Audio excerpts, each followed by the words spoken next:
Muy buenos días, Miami. Muy buenos días a todo el sur de la Florida. Bienvenidos a En Contacto a través de Canal 8 Mundo Max. Este servidor, Daniel Torres, como de costumbre, les agradece muy sinceramente por esta sintonía para algunos más tempranitos, cuando les recuerdo que nos extendemos como cada día hasta muy cerca de las 8:30 minutos en la mañana. En el día de hoy, jueves, justamente está con nosotros el analista político, escritor, un máster en ciencias políticas, Julio M. Schilling, para conversar con él y desgranar algunas de las informaciones de mayor actualidad ocurridas en las últimas horas. Así que para ti, Schilling, los muy buenos días. ¿Cómo andamos? Encantado de estar aquí como todos los jueves, Daniel.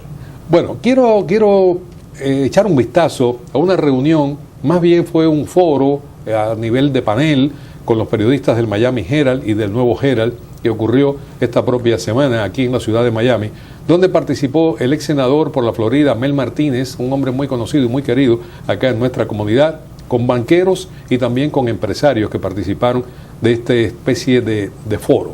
Era un foro informativo con un tema central, que era el tema de los riesgos y las posibilidades que había de inversión en Cuba. Es un tema tremendamente debatido, tremendamente controversial, y donde me llama la atención que Mel Martínez ha puesto su participación. Claro, hay que también hacer una disección del asunto. Mel Martínez ya no es político.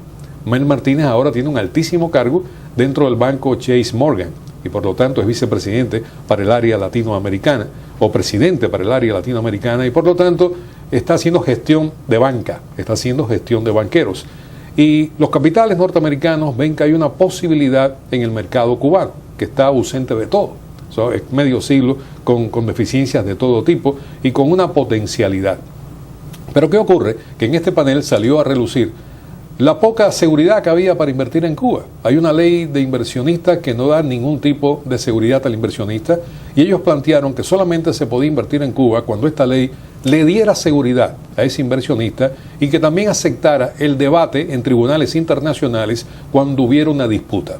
Y esto me parece tremendamente práctico. O sea, es la única posibilidad que un inversionista serio, no me estoy refiriendo a aventureros, de aventureros está llena la historia de Cuba, gente con un mínimo de capital que llegan allí a ver qué pescan, en oportunidades se han hecho de grandes capitales pescando. Yo en lo personal conozco, y perdóname que me extienda tanto en esto, sí, pero en una época de mi pasada vida pues, tuve contactos con empresarios de ultramar que fueron a Cuba a pescar.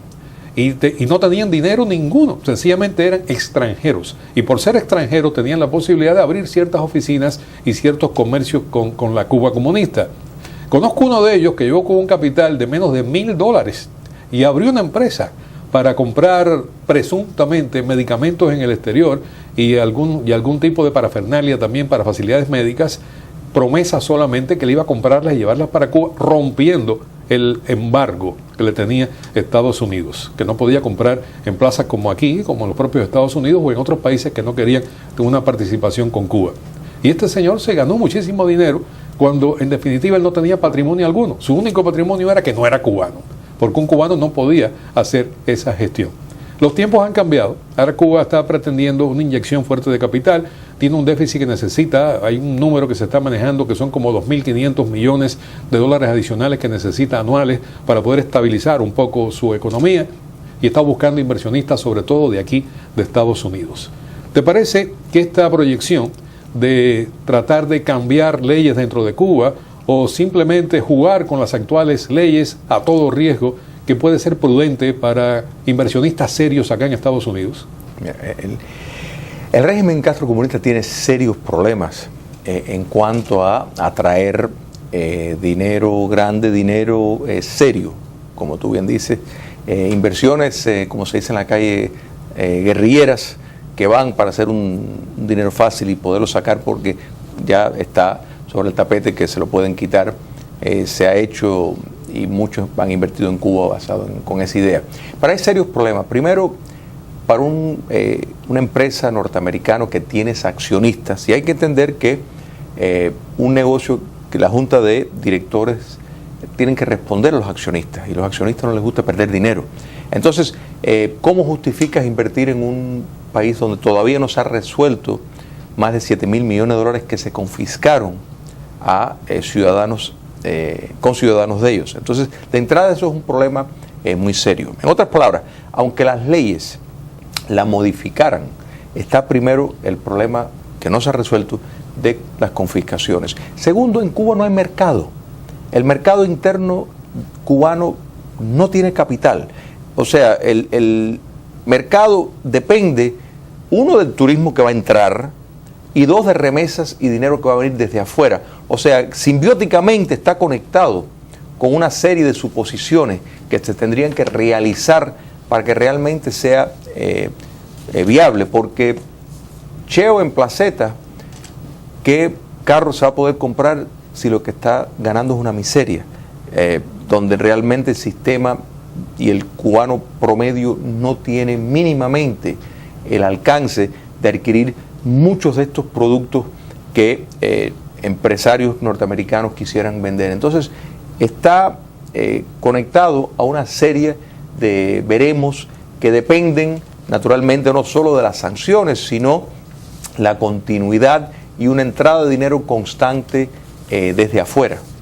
Bueno, mucho antes de que Cuba anunciara esta presunta apertura y estos presuntos cambios, que a mi juicio no hay realmente cambios sustanciales que podamos comentar, porque arreglar paraguas en una esquina no es un negocio, claro, ni es una inversión. Abrir una quincalla y vender algunos artículos de uso no es ninguna inversión. Tener 2 o 3 paladares no es tampoco nada serio en cuanto al cambio económico dentro de Cuba. Pero mucho antes de que esto ya fuera público, esta relación con los Estados Unidos, el gobernante cubano Raúl Castro se encargó de hacer un monopolio económico dentro de Cuba en una compañía que ahora se denomina Gaesa, que es un gran emporio, y que lo dirige un yerno de él. Lo dirige un yerno de él que se llama justamente Luis Alberto Rodríguez López Callejas. Luis Alberto Rodríguez López Callejas. Y este sujeto, yerno de Fidel Castro, casado con una de las hijas de Fidel Castro, con Débora Castro Espín, que es como se llama la hija, es un hombre que ha aglutinado ahora a los monopolios cubanos en una sola entidad. Y la ha hecho realmente una entidad, una fortaleza extraordinaria bajo el manto de los militares cubanos. O sea que la economía cubana, lo poco que produce Cuba, el 80% está bajo el mando de esos militares cubanos, bajo esta sombrilla que es la organización Gaesa. Para darle una idea a nuestros televidentes, esto ha sido realmente publicado recientemente, hay un artículo incluso del periodista Rolando Cartaya de los servicios de radio y televisión Martí, que es muy fotográfico con relación a esto, pero para aquellos televidentes, para ustedes menos informados, esta organización Gaesa tiene 57 empresas dentro de Cuba. Como les dije, tiene el control del 80% de la economía que Cuba produce, el 80%, solo deja un 20% a otras compañías. Tiene unas instalaciones hoteleras que las controla por completo, más de 57, 60 hoteles dentro de Cuba, con más de 40.000 habitaciones. Está compitiendo en estos momentos con Disney, para que ustedes tengan una idea. Ocupa entre los 20 primeros lugares de capacidad hotelera mundial, lo tiene esta empresa Gaesa en estos momentos. Pero están haciendo inversiones importantísimas, que de esto sí poco se ha comentado. El puerto de La Habana, por ejemplo, va a dejar de ser un puerto de carga y descarga para convertirse en una gran terminal de cruceros, apostando a que finalmente los cruceros de todas partes del mundo, que están llegando ahora de manera muy exigua, pero que pudieran de Estados Unidos tocar Cuba, estos cruceros, y tener condiciones. Y conjuntamente con el nuevo puerto de La Habana, hacer allí construcciones hoteleras. Esto significó que una empresa que tenía el historiador de la ciudad, el señor Leal, me estoy refiriendo a Baguanet, también la absorbió y se la robó Gaesa y entró dentro de este tremendo pulpo. Y te doy toda esta explicación al televidente, porque negociar con Cuba es negociar ahora con los militares cubanos. Hay que pasar por este señor para poder tener cualquier tipo de participación en cualquier actividad económica dentro de Cuba. Entonces, los militares, por otra parte, están prácticamente subsidiados y comprometidos ahora con la actividad económica y acomodados con esta actividad económica. Y hay entonces un nuevo mandato dentro de Cuba en la economía absoluta y totalmente militarizada. Es un modelo novedoso, es un modelo nuevo, pero es un modelo que impide el juego democrático, que impide sencillamente la compra-venta y que fluya el comercio. Entonces me parece que mientras esto existe, mientras esto sea así, Cuba siga siendo un monopolio que no tiene el menor de los sentidos invertir ni un solo centavo en la isla. Tal cual. Gaesa es la empresa hotelera en América Latina más grande en manos de latinos. En otras palabras, en América Latina, la cadena de hoteles más grande en manos de alguna entidad latinoamericana es Gaesa. Entonces, estamos delante de, en efecto, un monopolio vinculado al poder dictatorial, donde, en efecto, es quien tendría que negociar cualquier empresa extranjera que quiera operar en Cuba. Y ese % de la economía que queda, no privada, porque ellos mismos la llaman no estatal, porque ellos no reconocen la empresa privada, sino la llaman no estatal, en efecto está bajo la tutela del régimen, en el sentido de que cualquier participación contestataria, cualquier señal de que no están integrados, pierden el negocio al instante. Entonces, efectivamente, esto tiene un proyecto estratégico político para garantizar la prolongación del poder dictatorial. Lo que se le llama revoluciones de palacio, o sea, golpes de Estado que vienen desde adentro, dentro de la misma estructura de poder, siempre es el gran temor de dictaduras como la cubana. Entonces, la mejor forma de coaptar ese sector es entregándole la economía para que lo manejen, y por supuesto viven de una forma que no puede ningún millonario en el mundo libre, porque las leyes están totalmente arbitrarias y diseñadas para acomodar todo esto. O sea, no existen en el sentido de que son aplicados solamente si el régimen determina que ya esa persona o entidad no les negocia. Bueno, esto es en el aspecto económico. En el aspecto político, antes de ir a la pausa, que ya nos hemos robado bastante, en el aspecto político todo parece indicar, si Raúl Castro cumple su promesa de abandonar su cargo como gobernante de la isla, todo parece indicar que le va a pasar justamente este mandato a uno de sus hijos, Alejandro Castro Espín, que se está preparando justamente para esto,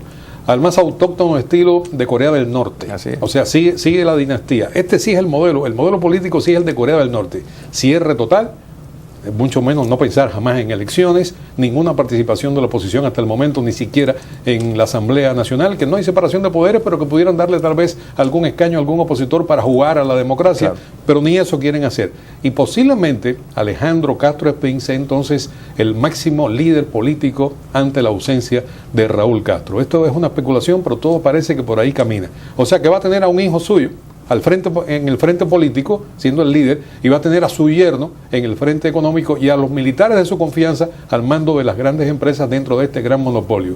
Si esto es una apertura, que Dios lo escuche y lo vea en realidad. Vamos a la pausa, ¿qué te parece? Perfecto. Vamos a la pausa, amigos, 2 minutos aproximadamente, estamos de regreso en 2 minutos y vamos a tocar un tema interesante. Hay un cable que estaba leyendo en el día de hoy donde los ayatolas iraníes están diciendo que Estados Unidos sigue siendo Satán y que por lo tanto no hay ningún tipo de negocio con ellos, si no es solamente el acuerdo, que es muy también controvertido, que se ha hecho con referencia al programa nuclear. Esto y más al regresar En Contacto. En Contacto llega a ustedes en parte por cortesía de las tiendas All Uniform Wear, con todo tipo de uniformes para usted. All Uniform Wear te ofrece su gran promoción de uniformes y te entrega 5 sets por solamente $99.99. Uniformes escolares para el sector de la salud, uniformes de mantenimiento y mucho más, con la mayor calidad y excelente precio, con una veintena de tiendas y un teléfono central. 5 sets de uniformes por solamente $99.99.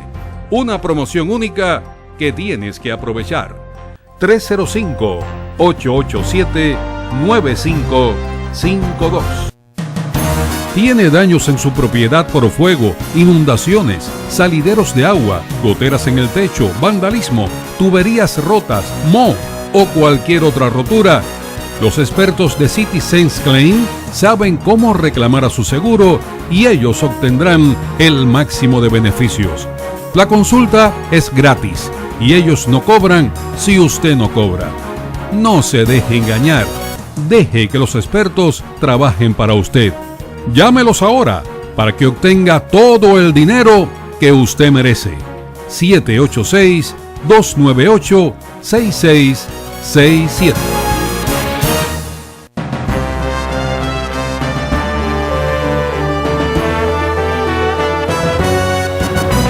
Excelente, amigos, que continúen con nosotros a través de En Contacto y Canal 8 cuando había dejado el tema de las últimas declaraciones del ayatolá Khamenei allá en Irán.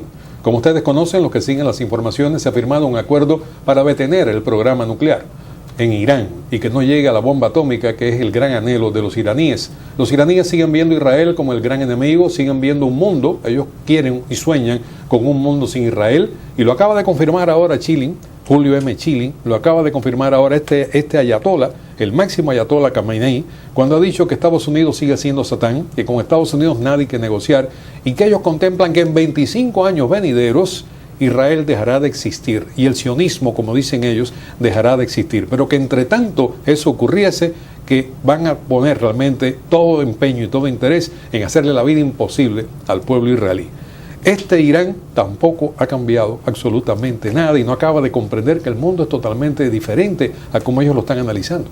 Esto es otro error garrafal e irresponsable de la administración de Obama, de pensar que un régimen dictatorial como el actual de los ayatolás en Irán pues va a cambiar. La naturaleza queda demostrada, es más, acabadito de firmarse el acuerdo, sale un libro de Khamenei donde precisamente reitera su propósito de destruir a Israel.